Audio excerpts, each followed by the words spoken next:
All right, let's dive into ancient Rome. We're going deep today with Germanicus, Germanicus? a general, family man, maybe even a victim of his own fame. We're using a Wikipedia article as our guide. Wikipedia. Yeah, but trust me, there's more to uncover than you might think. I bet. Like, did you know his campaigns in Germania weren't just brute force? Oh, really? Yeah, he was a master strategist, using terrain, psychology, you name it, to get the upper hand. Interesting. And then there's the family tree, emperors, empresses, betrayals. Sounds juicy. It's a whole Roman drama waiting to be unpacked. What's fascinating to me is how Germanicus' story reflects the shifting political landscape of the early Roman Empire. He wasn't just a great military leader. Right. He was a symbol of the changing dynamics, you know, between the old guard and the new generation vying for power. Absolutely. It was a turbulent time. Okay, so let's start with those military achievements, because this guy was a straight-up legend. Oh, I agree. We're talking 8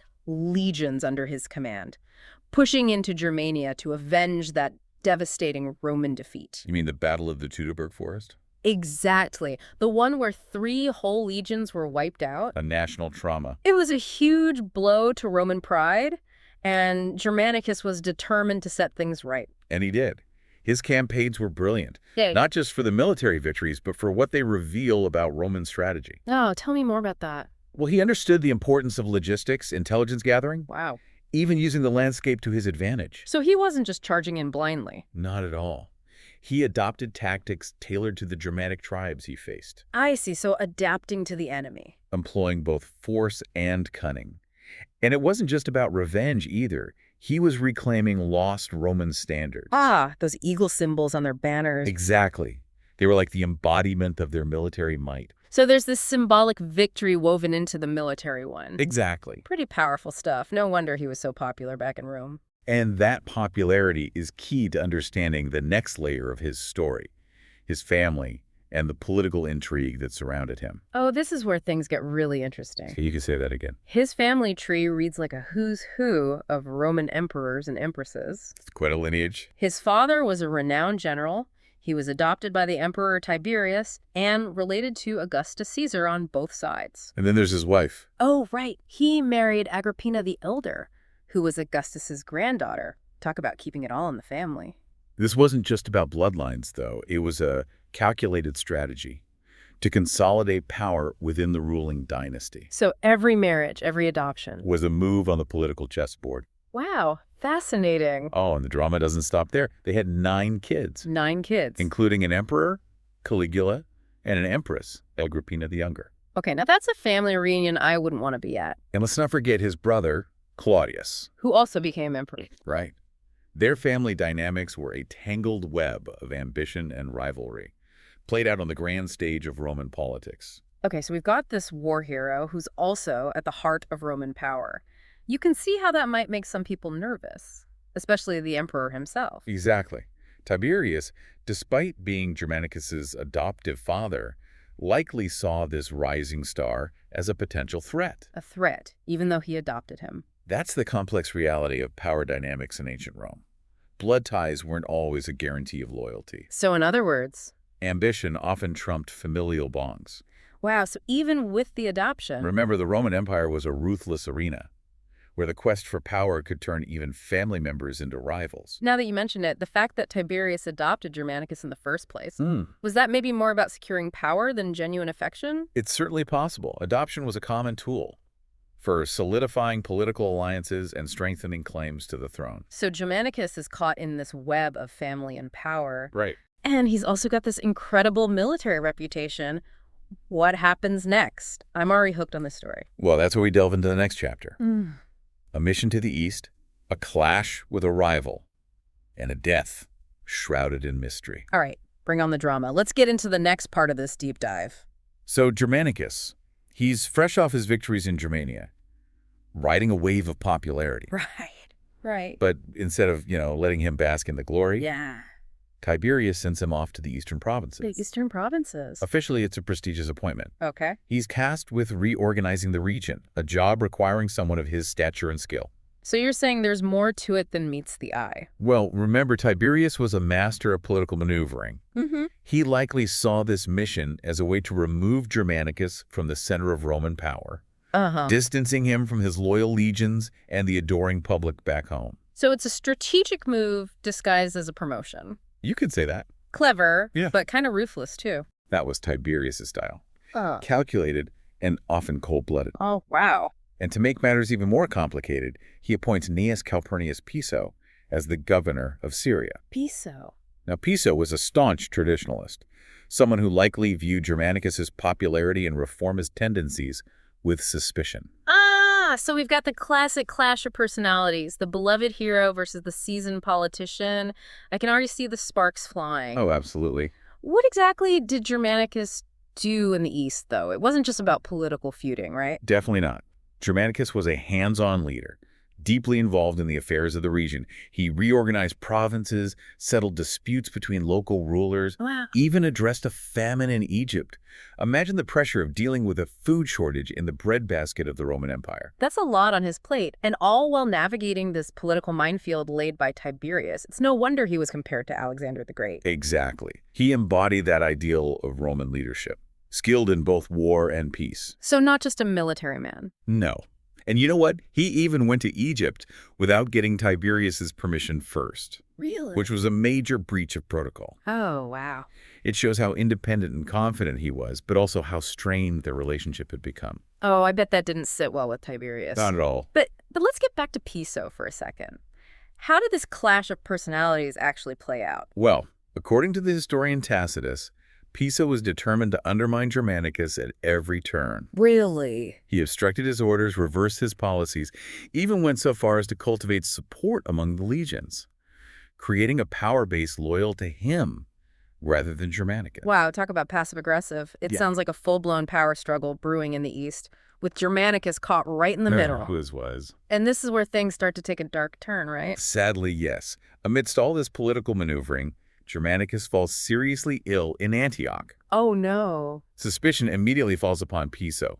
Ancient sources suggest poison or even black magic might have been involved. Black magic, come on. There were rumors of lead tablets inscribed with Germanicus's name found in Piso's house. Hold on, lead tablets? That's some seriously spooky stuff. Do you think Piso was acting alone? Or was he part of a larger conspiracy? That's the million-dollar question, and it's one that historians have debated for centuries. Some believe Piso was a rogue actor. Others argue he was merely a pawn in a larger game, possibly acting on behalf of Tiberius himself. Oh, so was Tiberius involved? We may never know for sure. But regardless of who was behind it, the fact remains, Germanicus, this beloved hero, is dead at the relatively young age of 33. 33, that's so young. What was the reaction back in Rome? Imagine a nation plunged into mourning. People were devastated. Germanicus's death was seen as a national tragedy, a loss not just of a great leader, but of hope itself. His funeral was a massive public spectacle, a testament to the depth of his popularity. So even in death, he cast a long shadow. It makes you wonder if Tiberius felt any guilt, or at least some concern about how this would affect his own image. Well, Tiberius was a master at concealing his emotions. But he certainly faced a public relations nightmare. The people questioned his motives, whispered about his potential involvement, and this contributed to a growing sense of paranoia and unease in Rome. So it sounds like Germanicus's death had a ripple effect that went far beyond his own immediate circle. What happened to Piso? Did he face any consequences? He was recalled to Rome to stand trial for treason and other charges related to Germanicus's death. Right. But before the trial could reach a verdict, Piso conveniently dies. Conveniently? You're suggesting foul play. It's certainly suspicious. Some ancient sources claim he committed suicide, but others hint at a more sinister end. Was he silenced to protect those higher-ups? Again, we may never know for sure. But one thing is certain, Germanicus's death and the questions surrounding it cast a dark cloud over Tiberius's reign. What a tangled web. It seems like power, ambition, and betrayal were all intertwined in this story. They were. So Germanicus is gone, but what about his legacy? Did his death diminish his impact, or did it have the opposite effect? That's what makes Germanicus' story so fascinating. His legacy only grew stronger after his death. Okay, tell me more about that. I'm curious to see how this deep dive wraps up. So Germanicus' death, as tragic as it was, didn't erase his impact. In fact, it seems like it amplified it.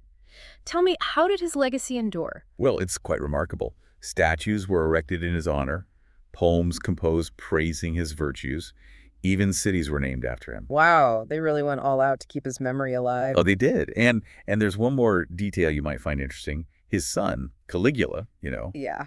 briefly renamed the month of September Germanicus. Wait, seriously, the month of September? That's crazy. I had no idea there was that kind of connection. It just goes to show the enduring impact Germanicus had, not just on his family, but on the Roman psyche, Yeah. He became this almost mythical figure, embodying the ideals of Roman leadership, bravery, virtue, devotion to the state. It's almost like his untimely death transformed him into a martyr, further solidifying his place in Roman history. Precisely.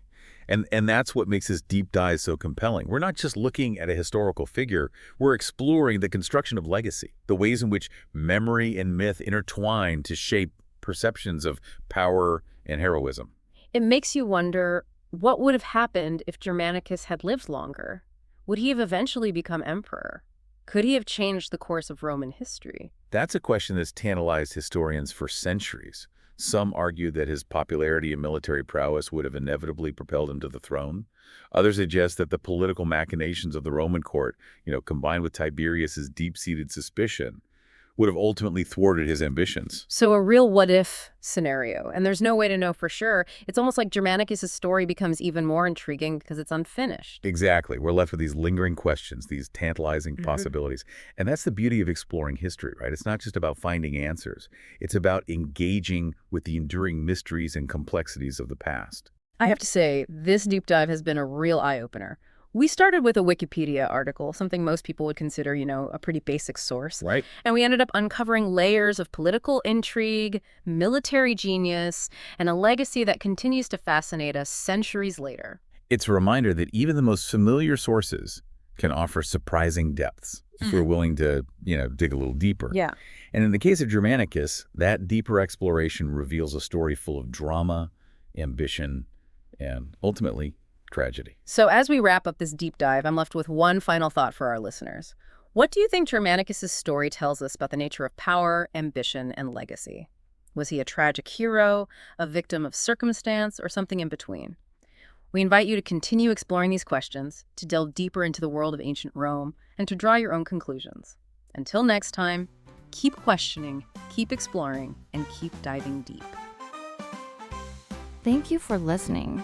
If you love history, don't forget to subscribe to History with Bree and Peter. Join us for more fascinating stories from the past. Hit that subscribe button and never miss an episode.